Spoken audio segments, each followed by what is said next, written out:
Rien dit depuis des mois, mais Xbox vient de faire quelque chose qu'on ne voit presque jamais parce qu'aujourd'hui GTA est devenu bien plus qu'un simple jeu vidéo.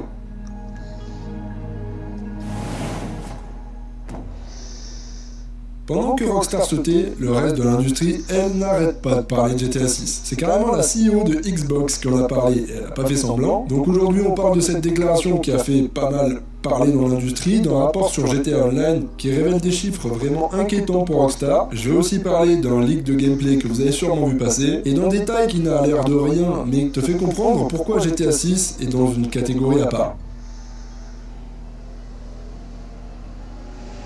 Alors tu connais peut-être pas encore le nom de Asha Sharma, laisse-moi rapidement te situer. Elle a 37 ans, elle a pris la tête de Microsoft Gaming, donc de Xbox, en février 2026. Après le départ à la retraite de Phil Spencer, qui avait tenu le poste pendant 12 ans, elle venait de la division Core AI de Microsoft, et avant ça, elle avait été directrice générale d'Instaccart et vice-présidente chez Meta. Bref, un profil pure tech, pas vraiment une gameuse, ce qui lui a valu d'ailleurs pas mal de critiques au départ, évidemment, mais en quelques mois, elle a déjà baissé le prix du Game Pass, abandonné des projets inutiles, fait un retour au focus sur les exclusivités consoles, et là, elle était à la Bloomberg Tech Conference, qui s'est tenue à San Francisco début juin 2026, le genre d'événement où les gens qui jouent vraiment un rôle dans l'industrie viennent dire des choses qui comptent, et quelqu'un lui pose la question directement: quel impact GTA 6 va avoir sur l'industrie? Et tu sais ce qu'elle a répondu? Elle a dit en gros que c'est aujourd'hui l'une des parties les plus importantes de notre culture, et qu'elle veut s'assurer que Xbox va le soutenir à fond, prend le temps d'analyser ce que ça veut dire. Elle a pas juste dit l'industrie du jeu vidéo, elle a dit la culture, comme ça, avec ce mot-là. Une patronne d'une des plus grosses entreprises tech du monde qui classe GTA 6 dans la même catégorie que les grands événements culturels de notre époque. Et pour la petite histoire, elle a aussi mentionné qu'elle a un fils de 13 ans. Alors ça a l'air d'un détail inutile comme ça, mais en fait ça dit beaucoup de choses, parce que du coup, grâce à son enfant, elle connaît les attentes des plus jeunes. Maintenant t'as peut-être une question: pourquoi Xbox s'agite autant autour d'un jeu qui est en exclusivité marketing PlayStation? Parce que oui, il faut le rappeler, Sony a un accord marketing avec Rockstar pour GTA 6, ça veut dire que PlayStation aura la priorité sur les annonces, les pubs, les produits dérivés, tout ça. Alors, ça fait croire à certains que le jeu sera exclusif PS5. Pas du tout, c'est totalement faux. Comme tous les GTA avant lui, il sortira sur les deux plateformes, PS5 et Xbox Series, et puis sur PC après, comme c'était le cas pour GTA V et Red Dead Redemption 2. Alors, du coup, pourquoi Xbox prend autant la parole sur un jeu de la concurrence entre guillemets? Parce que ces gens-là sont pas fous. GTA V a été littéralement un moteur de vente pour console. PS3, PS4, Xbox 360, Xbox One, et encore une fois sur PS5 et Xbox Series, à chaque nouvelle génération, GTA V ramenait des acheteurs. Un jeu de cette envergure fait grossir tout le marché, et quand le marché grossit, tout le monde y gagne, y compris Xbox. D'ailleurs, petite anecdote perso, à l'époque, moi j'étais un joueur Xbox, d'où j'aime pas trop les trous de balles qui défendent leur console en mode guerre des consoles. Perso, j'ai souvent eu les deux, et elles ont toujours été très bien. Bref, j'étais beaucoup sur Xbox en 2013 parce que je jouais aussi beaucoup à Call of, et Xbox avait l'exclu, et d'autres très bonnes exclus d'ailleurs à côté. Et pour GTA V, clairement, ce qui m'a fait passer de la 3.6 à la One, c'est pour GTA V dans sa nouvelle version, avec la vue première personne et compagnie. Après, j'ai eu la PS4, et j'ai aussi pris GTA V que j'avais donc sur les deux consoles, et puis je l'ai aussi repris dans sa version PS5. Donc pour vous dire, j'ai pas acheté la PS5 pour GTA, mais pour vous dire à quel point c'est un moteur de vente, et ça les consoliers le savent très bien. Alors quand Asha Sharma dit qu'elle veut soutenir GTA 6 à fond, c'est pas de la sympathie, c'est clairement de la stratégie. D'ailleurs, la preuve que Xbox prend ça très au sérieux, Fable, un des plus gros jeux attendus, a été décalé à février 2027, en partie à cause de GTA 6. Ils n'ont pas voulu se trouver dans le même créneau de sortie, c'est dire le poids que représente ce jeu dans les calculs de tout le monde. Je me suis dit que ce serait sympa un petit peu de parler d'Xbox aussi, parce que PlayStation a un deal avec Rockstar, et c'est vrai qu'on parle beaucoup d'eux en général, et a priori, Xbox n'a pas envie de se faire oublier de ce qu'on peut voir. Et avant de continuer, merci à ceux qui s'abonnent, ça me soutient énormément, et bienvenue aux nouveaux dans la Team Plus. Merci beaucoup, bande de BG. On change de sujet parce qu'il y a un rapport sorti très récemment qui nous donne des infos assez importantes pour la suite du multijoueur. C'est une étude d'Ampere Analysis publiée dans un rapport, et dans ce rapport il y a toute une section sur GTA Online, et les chiffres font un petit peu réfléchir. Premier point, en décembre 2025, GTA Online a enregistré une entrée de 3,7 millions de nouveaux joueurs actifs en un seul mois, une hausse de 29% par rapport au mois précédent, tout ça grâce à une mise à jour majeure. Et ce qui est fou, c'est que cette hausse a littéralement joué sur des jeux comme Battlefield, Fortnite Fortnite, Call of Duty ou même Minecraft, des gens ont temporairement lâché ces jeux-là pour revenir sur GTA Online. Ça paraît incroyable pour un jeu lancé en 2013, et pourtant, mais voilà le problème, une fois que le pic lié aux mises à jour retombe, GTA Online perd ses joueurs à une vitesse effrayante. Sur une base d'environ 20 millions de joueurs actifs en avril, seulement 29% étaient encore là 6 mois plus tard, et la dernière mesure d'avril 2026 montre que ce chiffre est tombé à 25%, à peine un joueur sur 4 de l'année précédente était encore présent, une perte de 75% de joueurs. Ça fait un petit peu peur quand même. Maintenant, il y a une nuance importante. Malgré tout, GTA Online génère encore environ 500 millions de dollars par an, 13 ans après son lancement, c'est dingue. Et GTA V a dépassé les 230 millions d'exemplaires vendus, toutes plateformes confondues. Le monstre, il est vieux, mais il est toujours debout. Le vrai problème, c'est ce que ces données révèlent sur l'état d'esprit des joueurs. Les anciens qui ont investi 10 ans de leur temps dans ce jeu commencent à s'essouffler. Bon, c'est pas une surprise non plus, hein. Moi par exemple, hormis les DLC depuis 2020, je joue plus trop. J'ai eu une grosse phase en 2022, mais sinon j'y joue très rarement. Il y a rien qui me fait rester à part la nouveauté par exemple. Et je suis au final un cas très commun. En gros, les anciens joueurs, ils sont là pour les grandes mises à jour. Et après, ils repartent. Et c'est ça la vraie question à laquelle Rockstar va devoir répondre. Comment regagner leur confiance et leur temps après plus d'une décennie passée dans l'ancien? Ça, c'est peut-être le défi le plus sous-estimé de tout le projet GTA 6, parce que faire venir les joueurs sur le nouveau online, ce sera pas du tout un problème. Leur défi, ce sera de les faire rester à long terme. On va reparler de ce qui s'est passé au début du mois, le plus gros moment gaming de l'année. Le 2 juin, c'était le State of Play de PlayStation. 60 minutes d'annonce avec du Wolverine, du God of War, Tomb Raider et autres. Le 5 juin, le début de la Summer Game Fest avec Resident Evil Veronica, Final Fantasy, Control, le Xbox Game Showcase, Gears of War, Fable, Halo et plein d'autres choses. Et le 9 juin, le Nintendo Direct avec Zelda, Kingdom Hearts, Star Fox, bref, je vous cite que les plus gros, je suis pas là pour faire un récap des events non plus. En tout cas, on a eu 4 événements majeurs, quand même des grosses annonces, des gros jeux du moins, 4 des plus grandes entreprises du secteur, et quand il réfléchit, des annonces qui, si GTA n'était pas annoncé, auraient été les sujets de discussion pendant des semaines. Et là, Rhys Reilly, de Kiwi Talks, a soulevé un point vraiment intéressant dans un post, et il a dit, si Rockstar avait balancé le trailer 3 à n'importe quel moment, dans cette même période et pendant les événements, tout ça, les shows et les jeux que je viens de vous citer, auraient été oubliés en quelques minutes. Le trailer 1 a dépassé 100 millions de vues en moins de 24 heures, le trailer 2 a tout cassé aussi. Certains analystes projettent entre 35 et 40 millions d'exemplaires vendus dans la première année du jeu, ce qui en ferait le lancement le plus important de toute l'histoire du divertissement devant n'importe quel film ou album de musique. Rockstar Games est seul face à toute l'industrie et Rockstar gagne, il n'y a même pas de combat. Donc finalement, c'est pas plus mal de n'avoir des nouvelles de GTA 6 que cet été.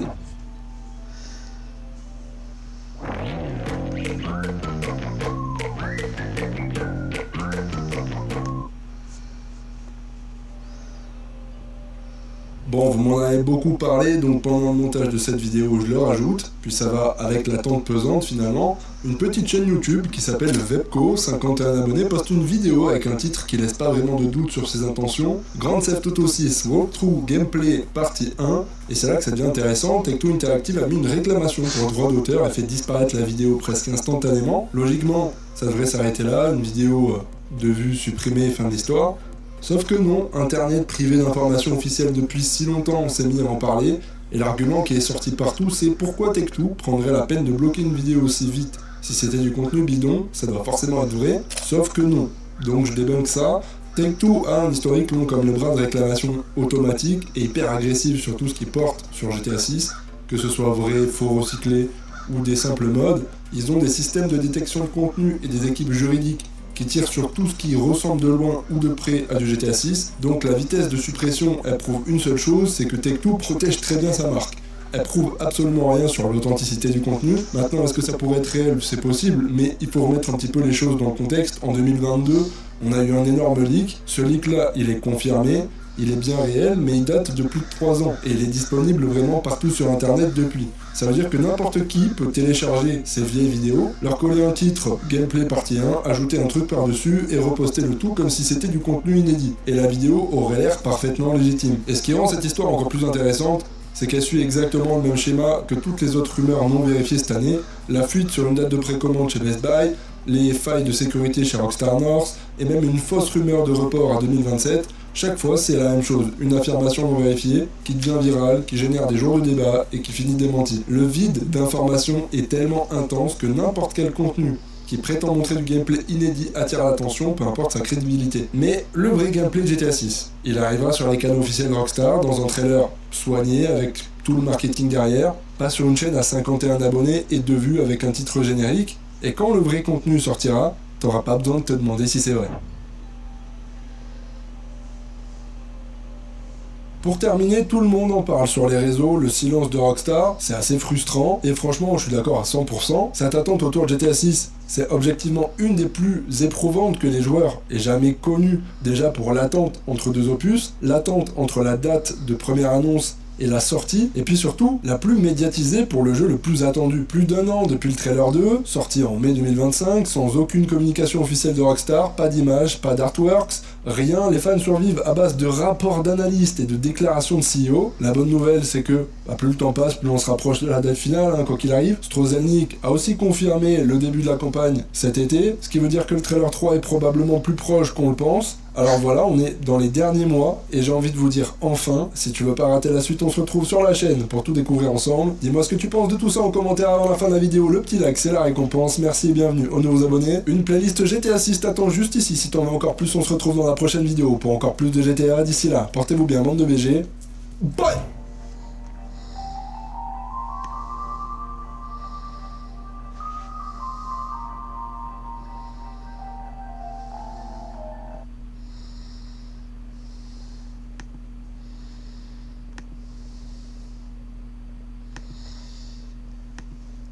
Oh, lui, lui, il a hâte.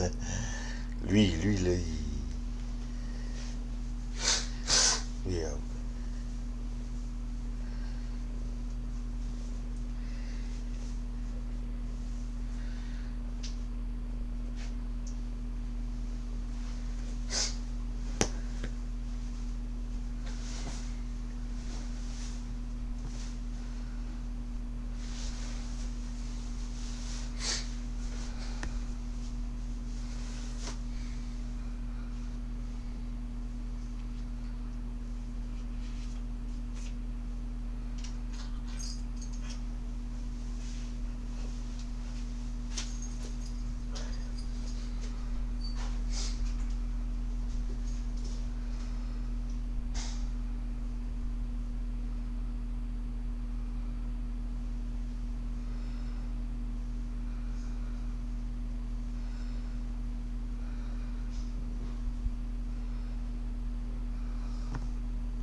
Vous avez un balcon?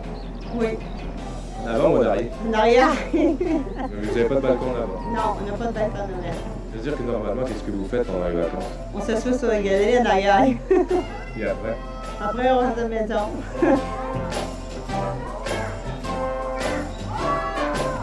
Et si jamais on vous donnait l'occasion de prendre des vacances, qu'est-ce que vous feriez? Avoir le moyen, si quelqu'un me donnait des vacances, je partirais. Partiriez où? Pour le Nouveau-Brunswick, Vous aussi? Je viens du Nouveau-Brunswick. Disons, en vacances, ce serait merveilleux, parce que j'ai encore quelques que je connais là-bas, quelques personnes qui me restent.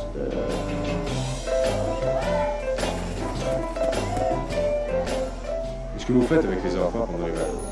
je vais dans les parcs, ces affaires-là, des voyages organisés. Quand il y a des voyages organisés, on va plus souvent que d'autres choses. Mais ils demandent qu'on va en vacances. Pour moi, c'est des vacances. Il y a des choses organisées? Oui, il y a des choses organisées ici dans la Pointe-Saint-Charles. Mais comme là, dimanche, on était en Ontario, à Lonceau. Ça, c'est un voyage organisé. Et là, vous avez pris votre coup de soleil. Et là, j'ai pris mon coup de soleil, oui. Au 2e degré pour ça. Puis mes enfants, pareil. Ils ont été au soleil, ils ont été à la plage et tout. Puis ils ont eu du plaisir.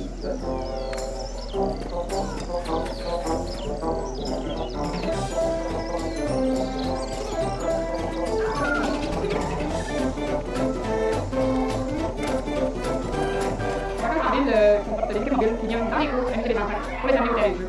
on sait que le terrain de jeu est démoniteur, mais c'est pas fréquenté. À peu près pour les enfants. Et notre but, c'est d'amener les enfants sur le terrain de jeu. Les moniteurs viennent les amuser ici. Je les amène une couple de jours, voir ce qui se passe sur le terrain de jeu. Je les amène aimer ça.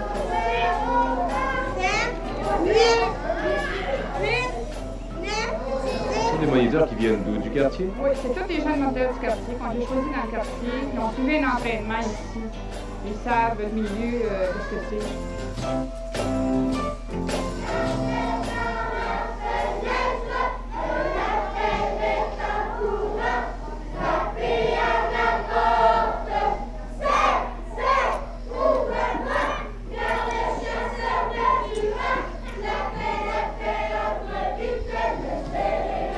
Est-ce que les gens finissent par passer des agréables vacances en ville en fait? Ben, je pense que si on veut, oui. Et puis, si par hasard, on n'atteint pas ce qu'on veut et au juste, c'est que les heures, moi, je pense que les enfants passent qu'on veut. Je trouve ça bien agréable. L'année passée, on a tenté l'expérience une fois. Ils nous ont demandé, j'espère que l'année prochaine, vous allez revenir. J'ai dit oui, on va revenir. On est allé cette année, on était tout joyeux de voir.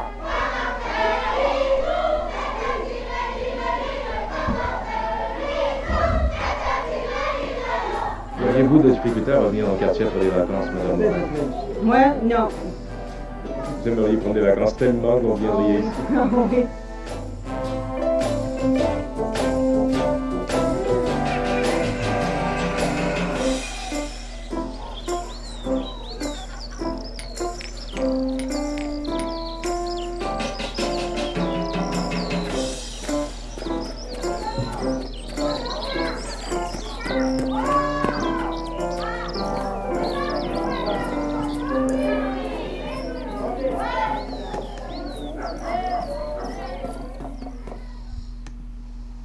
Pour vos grillards.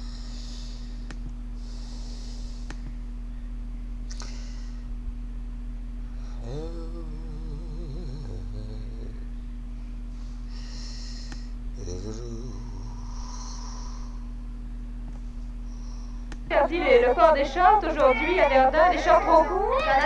J'en ai parlé, oui. Qu'est-ce que vous dites de ça? Bien, de ma part, je ne fais pas tellement grand-chose, vu que je n'en porte que seulement qu'à la campagne, mais pour les autres, bien, je crois que c'est laissé à la discrétion de chacun, au bon goût de chacun. Si une fille n'est pas trop grave, je crois qu'elle peut en porter, même ici. Est-ce que vous considérez que ceux qui ont interdit les shorts trop courts, comme ça en général, sont des scrupuleux? Oui, un peu. Du moins, si ils en ont vu qui étaient bien courtes, je leur donne raison, mais si elles sont moyennes et short, je crois qu'elles peuvent en porter. Qu'est-ce que c'est d'après vous, un short trop court? Un short, Quand on s'assoit, des fois, c'est un peu exagéré, surtout à la ville. Est-ce que vous vous considérez comme scrupuleuse de penser comme ça? Non. Qu'est-ce que c'est d'après toi un short trop court pour la ville? Bon, pour moi, personnellement, ils sont jamais trop courts. Qu'est-ce que c'est d'après toi la longueur descente d'un short? Pour un Bermuda, c'est parfait, mais pas pour un short en verdure. Tu penses pas que ceux qui sont contre les shorts sont des scrupuleux? Non, je dirais pas ça. C'est une bonne chose, par exemple, qu'on se promène sur la rue avec un Bermuda ou un pédale pusher, mais pas avec un... Quand tu vois une belle fille en short là, dans les rues à Verdun, est-ce que tu trouves ça bien ou bien tu trouves qu'elle devrait s'habiller? Franchement, je trouve ça bien, mais ça dépend qui c'est qui les porte. Franchement, je trouve ça bien. Alors, je trouve que le règlement devrait être fait dans ce sens-là. On devrait dire, il y en a qui peuvent les porter, d'autres pas. Ça dépend des grosses, non, mais des poupées, oui. Je pense que ça n'a pas vraiment bon sens, mon point de vue, parce que il me semble que c'est l'été, puis les filles ont le droit, du moment que c'est modeste, ils ont le droit de s'habiller comme ils veulent. Est-ce que tu appelles modeste? Qu'est-ce que c'est un short trop court d'après toi ou bien? Ça dépend. Il peut être bien court puis serré ou ben non pas serré. Franchement, je trouve rien qui pourrait empêcher de porter des shorts à verdure comme n'importe où ailleurs. Surtout l'été, bien, ils ont chaud, pourquoi porter des shorts ou porter une robe? Ils se mettent à l'oreille, c'est tout. Qu'est-ce que c'est la bonne longueur pour toi, pour les shorts? Sans exagérer, pas l'avoir ici, mais au moins une short courte. Est-ce que tu penses que les gens qui n'aiment pas les shorts ou qui les interdisent comme ça sont des scrupuleux? Certains gens, oui. Toi? Je suis pas scrupuleux du tout.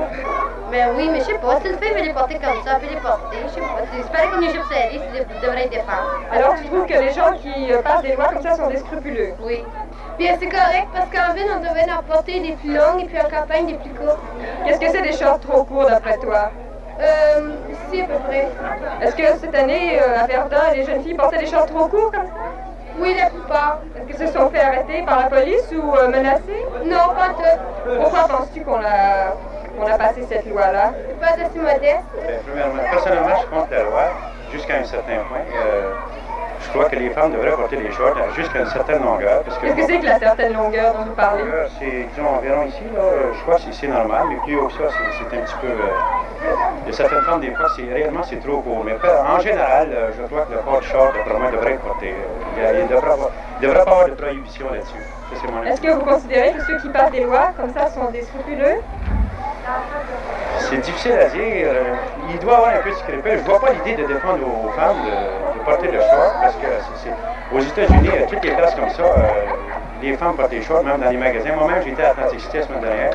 Le monde se promène en short à journée longue, puis il n'y a pas de scandale à ça. C'est une question d'habitude. Il y a 50 ans, nos grands-mères, nos arrière-grands-mères, eux autres portaient les shorts jusqu'en bas de la cheville, puis quand ils levaient trop haut, c'était un vrai scandale, c'était le monde de scrupuleux. Aujourd'hui, plus ça va, plus le monde a une meilleure moralité, la morale est meilleure qu'avant. Toi, tu es pour, tu trouves qu'on doit porter le short à la longueur qu'on veut, même dans la ville? Ça dépend à qui, quand la fille est bien belle, puis pas trop grosse, bien balancée, là c'est correct. Tu trouves qu'il faudrait choisir les gens comme ça? Ben, pas choisir, mais moi je veux dire, un short trop court, ça va pas à tout le monde. Vous allez prendre une fille un peu grossette, pas mal. Un short, il fera pas bien, mais une fille qui est pas trop maigre, qui est trop grosse, je trouve que ça va bien.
L'affaire publique est décortiquée, questionnée. Cet été, c'est un nouveau terme, ça? On peut dire, ça fait 2 fois que je l'emploie. La règle, c'est quand ça fait 3 fois que quelqu'un l'utilise, il peut même en être le père. C'est vrai? Oui.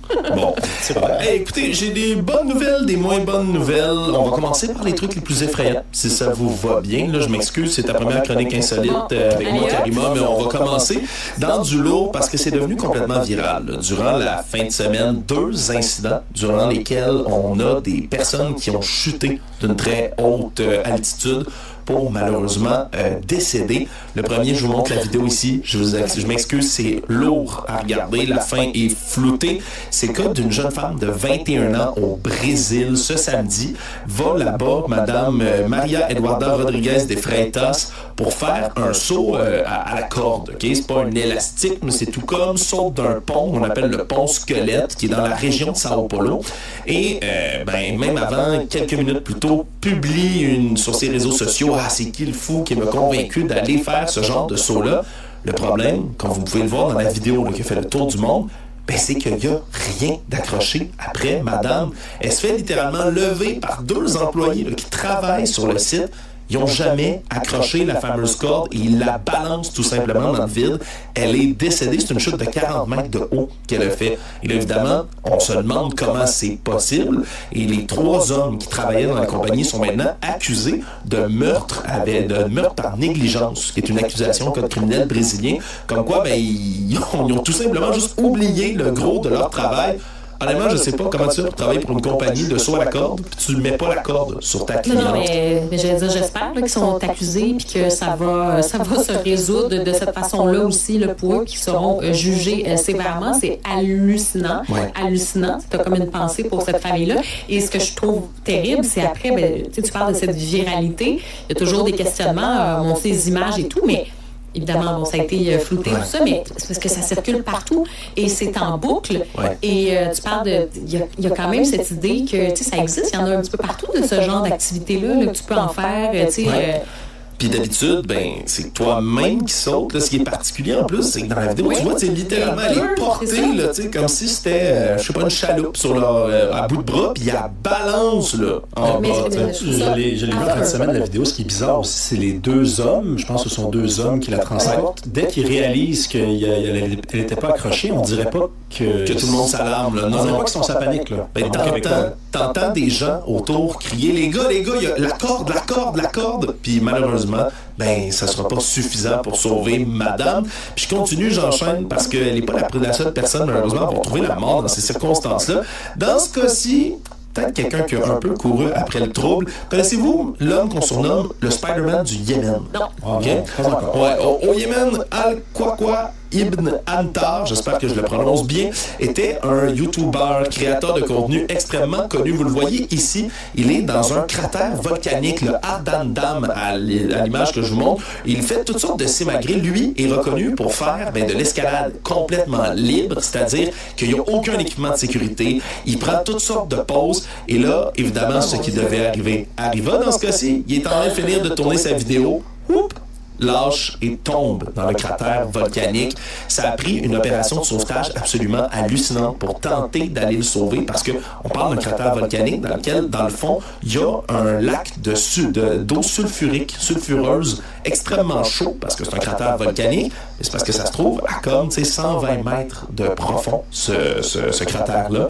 Et malheureusement, l'homme en question n'a pas survécu, le Spider-Man du Yémen. Et ça a pris opération des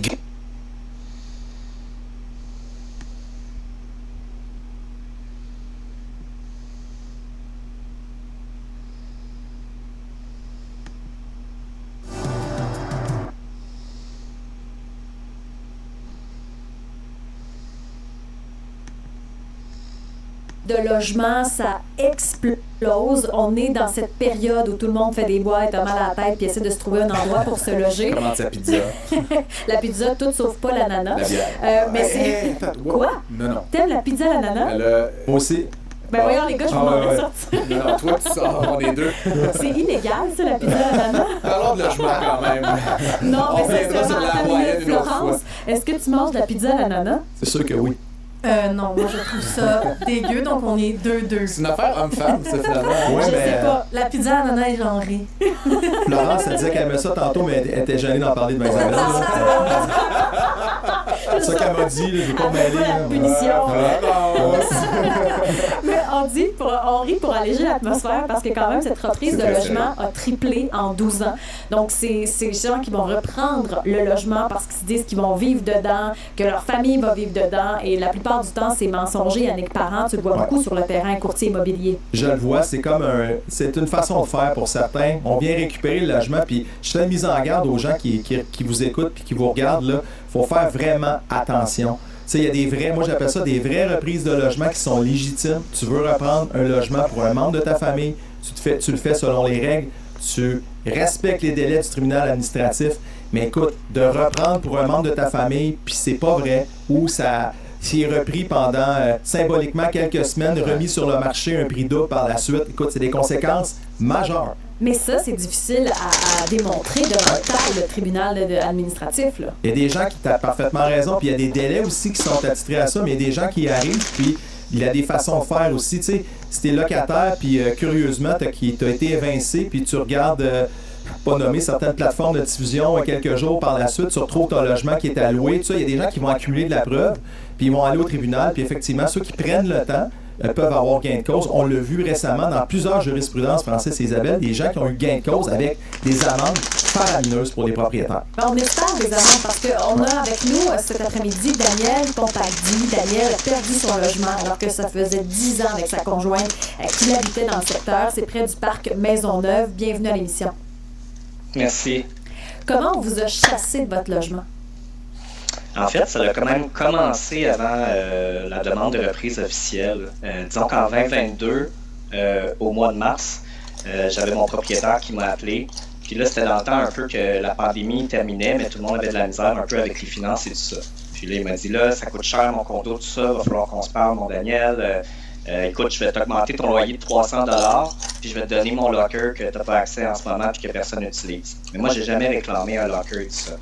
Puis de la façon qu'il me parlait, moi, je me sentais intimidé parce que là, il me disait que si je refusais, qu'il allait faire rentrer sa fille. Donc là, moi, sur le coup, j'ai accepté verbalement, je me sentais intimidé. Après ça, j'ai pris du recul, mon épouse m'a aidé là-dedans, puis là, elle m'a dit, ben non, faut que tu lui demandes, regarde, on va regarder la loi, tout ça, on va lui demander de faire ça en bonne et due forme. Puis par la suite, quand on lui a demandé qu'il remplisse les formulaires, qu'il remplisse ça correctement, il a refusé, puis il disait, non, on a une entente verbale, tout ça, etc. Fait que là, on s'est renseigné, on est allé au TAL, on a regardé les lois, puis on s'est rendu compte que faire cette demande-là, dans le fond, au mois de mars, ça ne marche pas. Si tu es pour faire une reprise de logement, il faut que tu avises au moins le locataire 6 mois en avance. Ouais. Donc, c'est là qu'on lui a montré après ça les papiers, la loi, puis on a dit, regarde, je sais bien que tu demandes ça, mais tu peux pas faire ça. Fait que là, par la suite, en 2023, vers le mois de novembre, là, il a fait sa demande de reprise de logement en bonne et due forme. À ce moment-là, c'est sûr, comme vous dites, là, c'est difficile de prouver au moment si l'intention est bonne ou pas. Puis nous, on se disait, il va peut-être le reprendre, mais finalement, il va pas faire loger sa fille, mais on est allé de l'avant pareil, on a accepté. Puis, comment vous avez découvert que finalement, votre propriétaire était malhonnête? Bien, étant donné qu'on avait des doutes, c'est ça que je partageais avec les gens aussi, là. Si vous avez des doutes que le propriétaire est peut-être de mauvaise foi et tout ça, avec l'historique que vous avez, bien, oui, déménager, tout ça, mais on a 3 ans pour poursuivre le propriétaire si jamais il y a justement mauvaise foi. Et puis nous, dans le fond, ce qu'on s'est dit, c'est que un coup qu'on a déménagé, un coup qu'on a remis les clés, on va googler, dans le fond, notre adresse, location avec notre ancienne adresse pour voir si on verrait des annonces.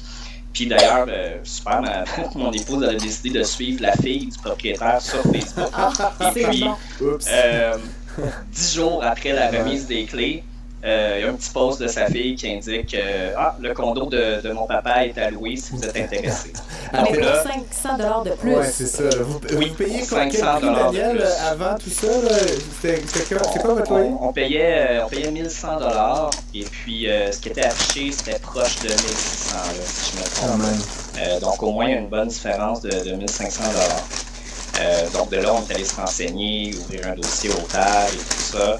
C'était beaucoup stressant, mais le plus stressant, c'était même avant ça, c'est le fait avant même de savoir s'il est de mauvaise foi ou pas, ben là, on va chercher des logements alors que le marché est vraiment difficile.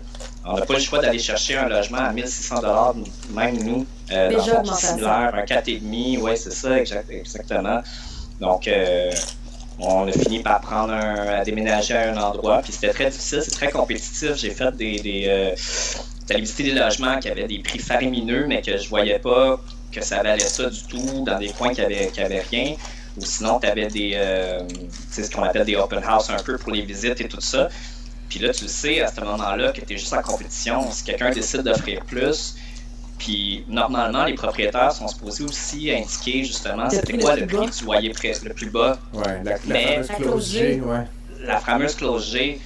Mais même s'ils l'exposent, étant donné qu'avec la pénurie ou les gens qui essaient de trouver, ben, ils vont l'exposer, puis il y a toujours quelqu'un qui va être willing de payer plus cher pareil malgré cette divulgation-là, parce qu'ils ont besoin de logement, tu sais. Déménager, c'est un stress. La compétition, vous avez fini par trouver. Finalement, est-ce que vous avez gagné devant le TAL?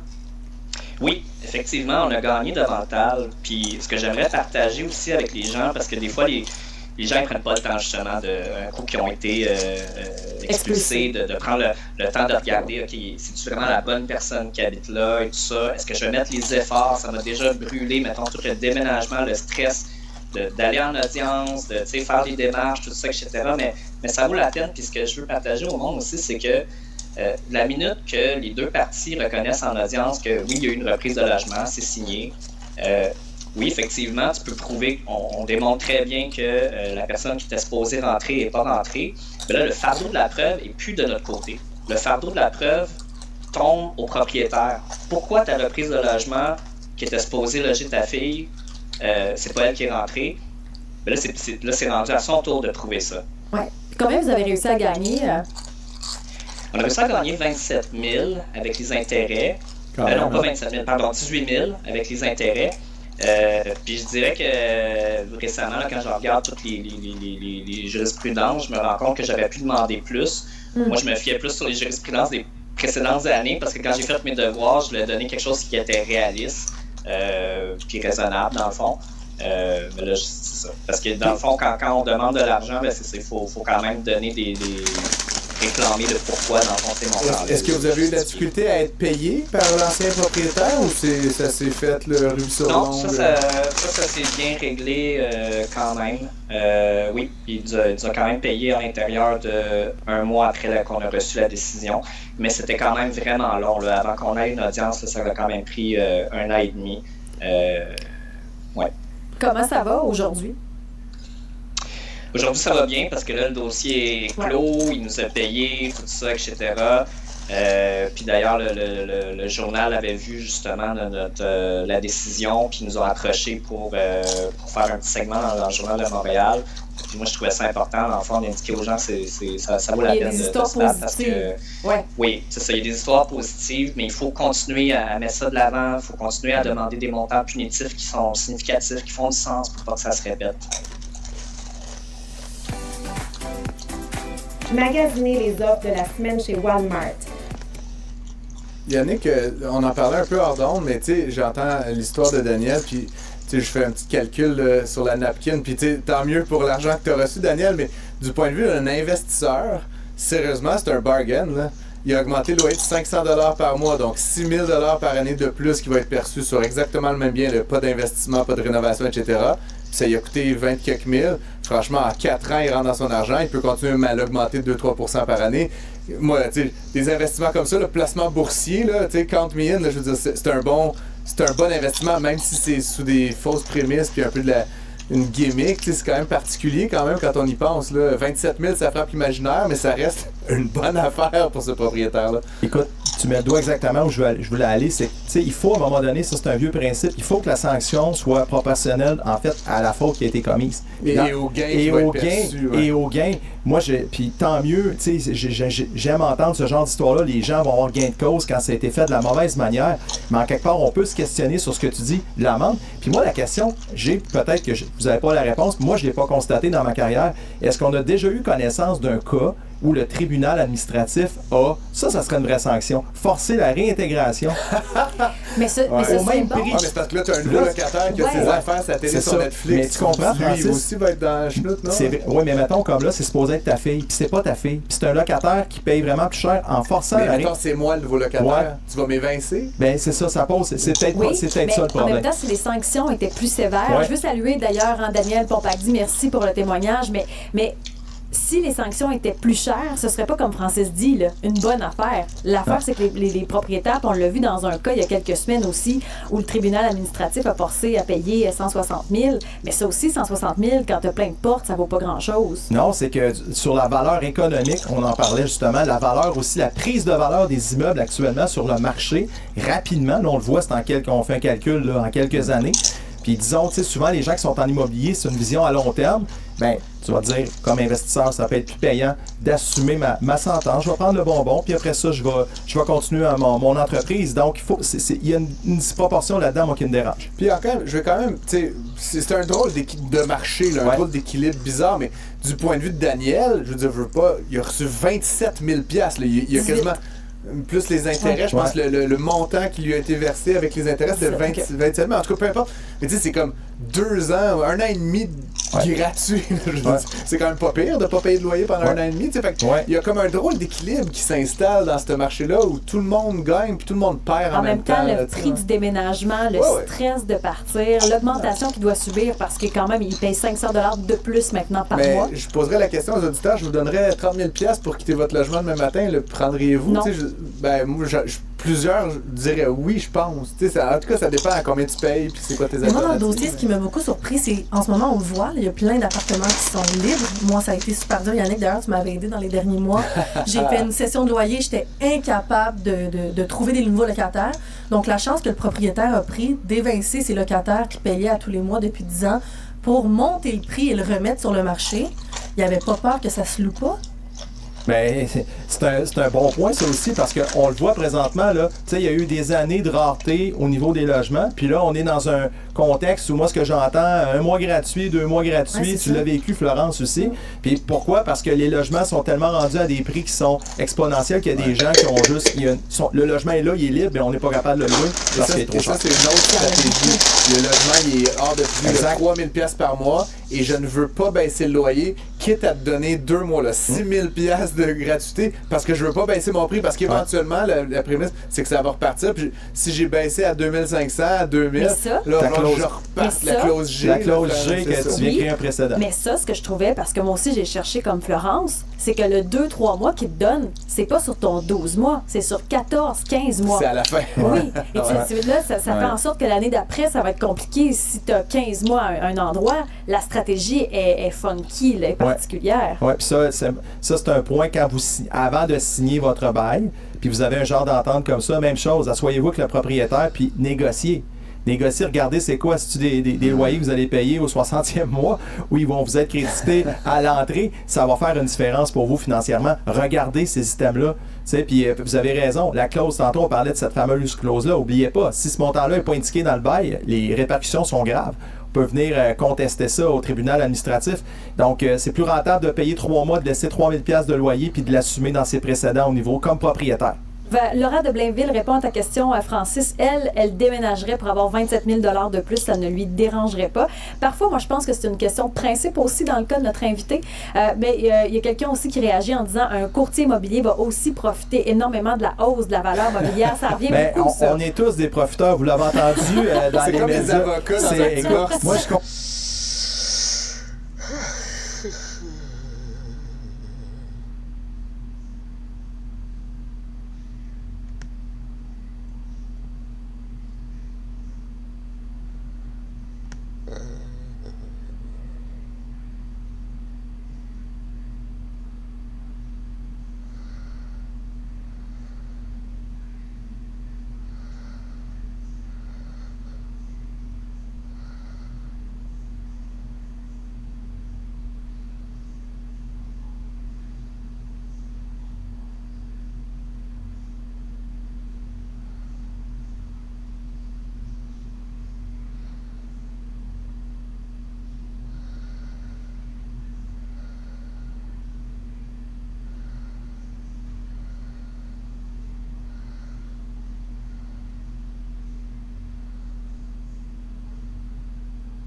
Moscou a été frappé par des tirs ukrainiens, une attaque d'ampleur, selon nos confrères de l'agence France-Presse. Une importante raffinerie a notamment été touchée. La Russie menace évidemment de nouvelles frappes massives. Les tout derniers éléments, tout de suite avec Pierre Barba.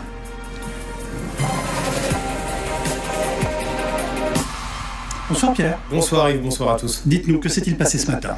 Eh bien voilà comment Moscou s'est réveillé ce matin. Regardez ces images, ce n'est pas de l'intelligence artificielle, c'est bien la réalité. Voilà ce qu'ont vu les habitants de Moscou ce matin au réveil, avec des colonnes de fumée noire par dizaines. La conséquence donc d'une nouvelle attaque massive de drones ukrainiens. Panique et colère immédiate des habitants après cette nouvelle attaque. Écoutez. Манал эту процедуру, нахрен, все горит, вся Москва нахрен горит. Вон все заводы нахрен горят. Я нахрен сваливаю отсюда нахер к херам собачьим, блядь. Я манал эту процедуру, блядь. О, вся Москва горит нахрен. О, все горит, вообще нахуй. Alors quelle était la cible ? Eh bien c'est la même qu'il y a 2 jours. Car une nouvelle fois, la raffinerie de Moscou a été visée.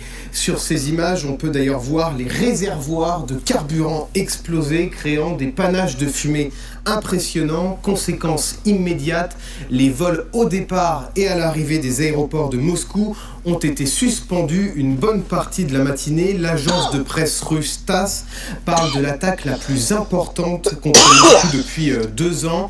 Au total, plus de 190 drones ont été détruits par la défense aérienne, mais les autres, ceux qui ont donc touché leur cible, ont fait de lourds dégâts et sans doute plus que d'habitude. Alors comment cela s'explique? Il y a deux raisons à cela.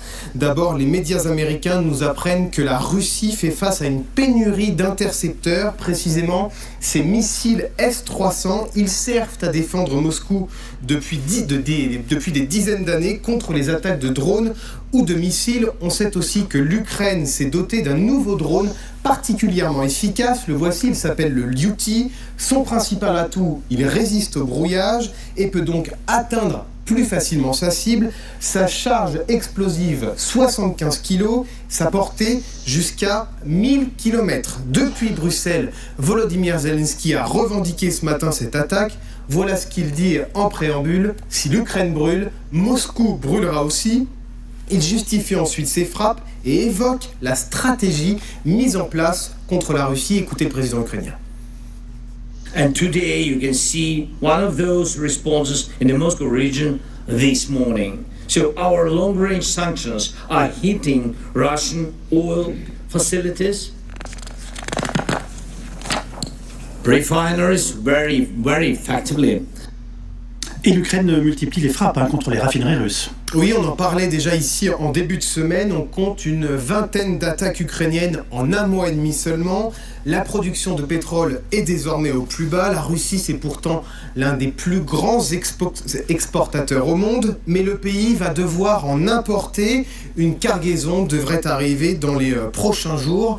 Conséquence cette fois très concrète pour les Russes. Des stations-service imposent déjà le rationnement, 30 litres d'essence par conducteur, par véhicule. Mais il y a d'autres rumeurs évoquées dans toute la ville qui pourraient donc toucher toute la ville, cette fois à 20 litres au maximum. D'habitude, le Kremlin reste plutôt silencieux, ne réagit pas forcément à ces attaques, mais cette fois, Sergueï Lavrov a pris la parole.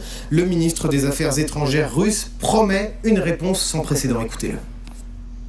Я давно уже убежден, что слов недостаточно. Не случайно президент объявил какое-то время назад, после очередной выходки киевского террориста, о том, что мы будем теперь проводить массированные групповые удары на регулярной основе, по целям, от состояния которых напрямую зависит боеспособность вооруженных сил Украины. Merci Pierre Barbin. Amiral Olagaray, c'est une péripétie ou c'est une relance gravissime de la guerre? Comment qualifier les choses, enfin les situer? Je dis c'est le déroulement normal de la guerre, mais il se fait de façon assez progressive pour que les Russes ne disent pas atteinte aux intérêts vitaux. Or quand même, ils frappent leur capitale. Donc petit à petit, les Russes s'habituent à cette progression. Pour l'instant, ils n'ont pas encore agité à nouveau le hocher nucléaire. D'habitude, quand ça va mal, oui, tout d'un coup, il y a Medvedev ou quelqu'un d'autre qui agite ce hocher, ou bien Poutine qui décrète des grandes manœuvres nucléaires. Donc pour l'instant, on voit que petit à petit, les lignes rouges, ça n'existe plus. On peut parler des lignes rouges d'une façon assez... Il y a une diplomatie des lignes rouges. C'est nous d'ailleurs qui avons beaucoup sur ces plateaux dit il y a ligne rouge, alors franchie, pas franchie, Obama, machin, tout ça. Et puis petit à petit on voit Madame van der Leyen qui un jour dit les lignes bougent. Tout d'un coup elles sont plus rouges, les lignes bougent. Eh bien là, les lignes petit à petit n'existent plus. On s'affranchit de ça parce qu'il y a des nouveaux moyens. Parce que les missiles, ça s'affranchit des lignes. Les lignes, on les connaît, les lignes de front, on les connaît. Donc là, c'est une progression petit à petit qui porte le fer là où c'est le plus important. Et quand c'est de l'humour bête de Lavrov, quand il dit nous allons frapper à nouveau fort Kiev, mais ils le font depuis des semaines. Donc franchement, ça c'est ridicule. Kiev est sous les bombes, ils détruisent la Lore, etc. Donc tout ça est complètement idiot. Simplement maintenant, ils ne peuvent pas répliquer. Et le problème, c'est que leur image en souffre. Quand on voit Davos, le petit Davos de Saint-Pétersbourg, frapper la vitrine économique qui a été frappée. Là, c'est Moscou même. Ces images sont saisissantes. C'est vraiment... c'est assez extravagant. Ça rappelle peut-être Téhéran lorsqu'il y avait eu cette frappe sur une raffinerie où il semblait que tous les trottoirs étaient en feu, etc. Comment les Russes peuvent-ils ne pas comprendre? D'ailleurs, j'ai noté que l'habitant disait que cette fichue opération ou quelque chose comme ça. Il faisait allusion à l'opération dite spéciale. Bon, c'est un peu l'excursion de Trump, si vous voulez.